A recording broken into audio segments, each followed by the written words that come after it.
So these are the colors that I chose to use. Now, first I started with my pencil crayons. I found them really light and it wasn't really showing on the camera. Use crayons. And then I went and used wax crayons. So I did a little bit of mixture with them because bricks have some dark, some light, and things like that. So I popped a little bit of this one orange over top of my reds just to give it a little bit of a different color. Feel free to, like, if you want to, obviously you can press harder. This is more of a pinky red. Don't know why I wanted that one in there. And do a different but color. It works. So if you just keep going until you're happy with it, and it doesn't have to be perfect because bricks, like, okay. They have random colors. They have random colors and shading, and even on some bricks they have different, on the same colors. bricks they have different colors. So this is just me being me and doing that. Then also what I thought of is if we're like thinking along the lines that we are inside a building and we're breaking out, we want to see something on the outside that is bright and maybe cheerful because we're all kind of maybe stuck at home. So if we think of something bright and cheerful and happy.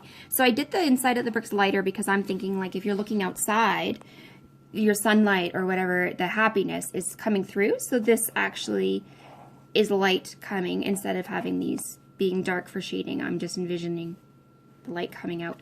So with this here, I did do an orange, but then I popped a little bit of yellow over top just to lighten it up. It doesn't have to be perfect. To strengthen up these lines again, these pencil lines, I'm just using a black crayon, or you could even use like a black pen just to go along and redefine your edging of your bricks.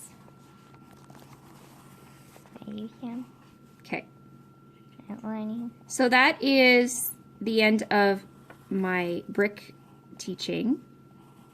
And then we can go, Madison, get your hand out of here, Missy.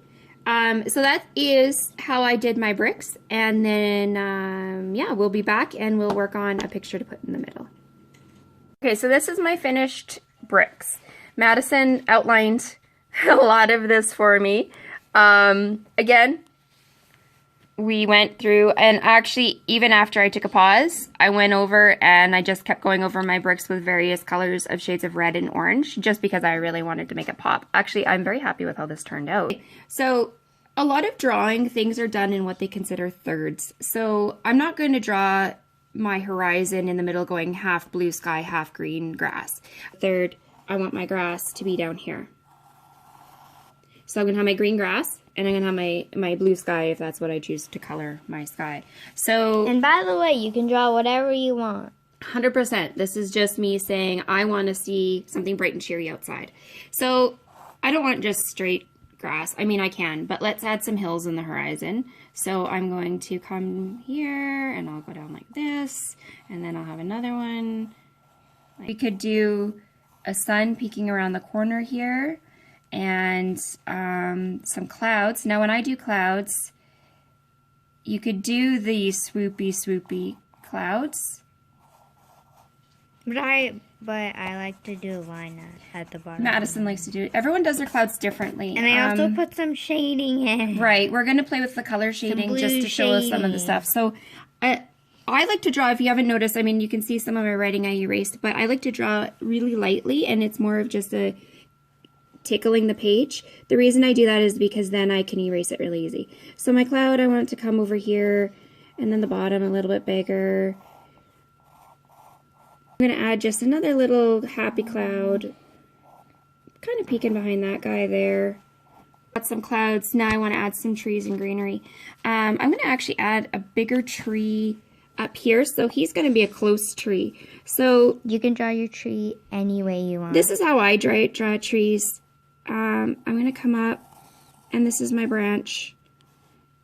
This is my the trunk of the tree, and then my branches. So this is how I end up kind of going at it here, and then I split off into like little V's and things. Remember, it doesn't have to be perfect. It doesn't have to be perfect, but also think about trees. They move, like the way they grow, they don't go like straight up, right? There's some curving. Like I could even grab a branch that's coming down here, and that was fine. It doesn't have to be up and down insanely. Well, this tree obviously is going to be in front of our sun. Just, again, this is how I do it. And so the trunk is thicker, it goes thick, and it starts thinning out. We'll erase in a minute, honey. Now, if I want to add leaves, I could go in and add leaves, which are kind of like just little teardrops. I'm going to point, swoop, and up to the point again. And then they all go in different directions. You could just give a hint of leaves, or you could make it all bushy. If you make it bushy, maybe add some leaves. It's almost, yeah, I was going to say, it's almost like the same idea of the clouds, but I'm going to do a little bit differently. But then after I do that, then I'm going to draw some individual leaves. Oops. Again, this is, honestly, even when I do this, my leaves, they're all random different shapes if you think about summer curling and such. So the fact that this isn't a perfect teardrop, it doesn't bother me because leaves are at different angles and they're just doing their own thing, hanging out. They're all, yeah, they're twisting, they're turning and things. This one's going to be a little bit of a smaller one. This one, he's going to go like this. And like you notice here, I went in and then out and things. Again, it gives it character, it gives it movement. And instead of just going, okay, this is, all these are the same shapes. Again, like I said, branches, the leaves, if you look at a tree, there's somewhat of a shape around them, but the inside, they're all kind of wonky. So that was me making these all wonky. So apparently our sun is disappearing, so we will end up probably doing a sun over here. Okay, hello, Mr. Sun. Okay, so that is my tree. Now, if I did not color my brick, I could have done, because I thought of this afterwards, what I could have done is we're going to do this here, and I might use marker afterwards. So if I wanted to draw a flower, circle, and then if you split it into 5, then you can come up and just round these. Yes, this one's bigger. This doesn't bother me. This is, again, it doesn't have to be perfect. You can tell how often I tell Madison things don't have to be perfect. That way she doesn't get frustrated. So if I did this flower here, and then I wanted to do another flower here, but obviously this is behind the wall. Like that. So I'm going to do a leaf, but this one's going to be bigger. And this is how I do my leaves. Now, if I did not have this brick already colored, what I think I could have done was even added a vine coming out of the wall. You could overcolor it. Yeah, we can overcolor it. And this, curl it, and then I go back, and it's a little bit thinner. That was just if you wanted to add something creeping out of that. Hey, it's a red flower. It's a red flower. So that is, yeah, that's kind of what I did. And then I'm going to color this with some greens.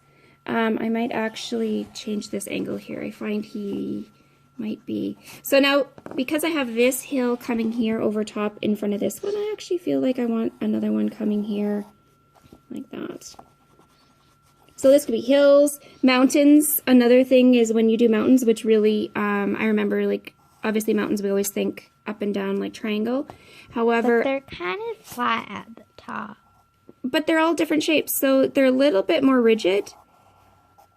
But have fun with the shapes. So a mountain, there is some peaks and things, but some of them are more flat, like Madison said. Instead of just doing your regular triangles, try to give them some character. So this is what I did, is I gave it some character, and like that. And so I've got some hills here. I still don't like how this is straight across. That bugs me. Yeah, and then I'm going to erase some of these lines, and then I will start to color some stuff. So I tried to color, didn't like it. This is what, Madison, can you show our mess over here? I should really test out my colors on a piece of paper before I actually do it on my drawing. That was my bad. I grabbed a wax crayon that was like really hideous. Okay, so I'm going to color my tree trunk. You can see where I put this hideous wax color because I can't get over top.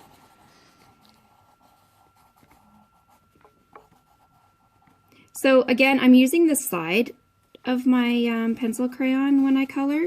If I go straight up and down, that's when you're going to get the harder lines, right? So I can easily do that. Tree trunks have some knots in them, so you can just go in a spiral. I'm just going to outline that a little bit just to make me happy. I'm actually going to grab the other dark brown. So I have my color set aside, so hopefully. So the idea is I go swirl, and then I'm going to come up like a straight, and I'm going to go around it, come up, around. I think we should learn how to do trees differently as well in another video, maybe. If that's what you guys want to do. Madison and I went through Pinterest and we were looking at some really cool ones. Some of them are optical illusions, which is kind of the idea of this too. We're trying to give a 3D depth going on. So this is my tree with the knots in it. I'm happy with that. So now I'm going to grab... And you can add like a little creature on it, like a squirrel or an owl. Totally. You can add any animal. You could even add a little animal sitting here if you wanted to. Again, I should have done that before we colored. There will be notes in the beginning. When I edit this, we will do this. So I'm going to actually go in, again, I just very lightly, and I'm just doing it quickly, right? This is just me, just quickly. I'm going to do these dark. We're going to do the bushy depth darkness. Let's call it that because that's the word I used. This is, Madison's laughing at me. You can tell that I don't do this. You guys are like, this is like my first actual official video that I've actually done.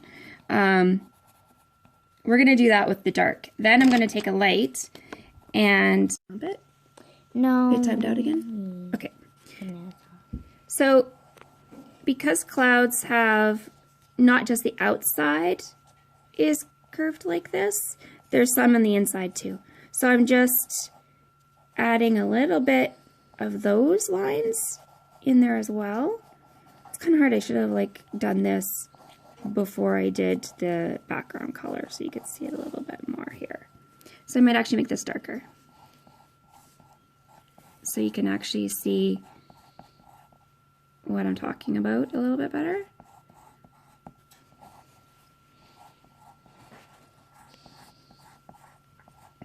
Are you even paying attention there, child? I am. Okay. She's also starting her schoolwork because it's time for school and we were doing this.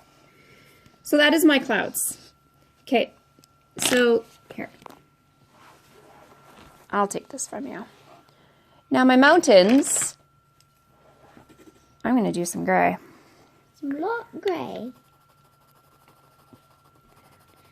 And I want to leave some white spots because that is going to imply that there is snow on my mountains. Did you like how my voice changed there? It's snow on my mountains. And then my dark, again. And this, by going all kind of cuckoo crazy in here with just shaving it like that, is going to give the idea of texture and cliffs. Easy peasy, hey? Oh, I didn't color my flowers. I didn't color my flowers. Okay, I'll be back. I'll color my flowers. Okay, this is my completed picture. I've got my flowers. Please ignore the fact that there is red. Ooh, hello, fingers. Ooh, fingers. Okay, that is the completed picture of what we did today. Thank you guys for joining me. Again, this is Mrs. Madison's mom. It was very nice hanging out with you.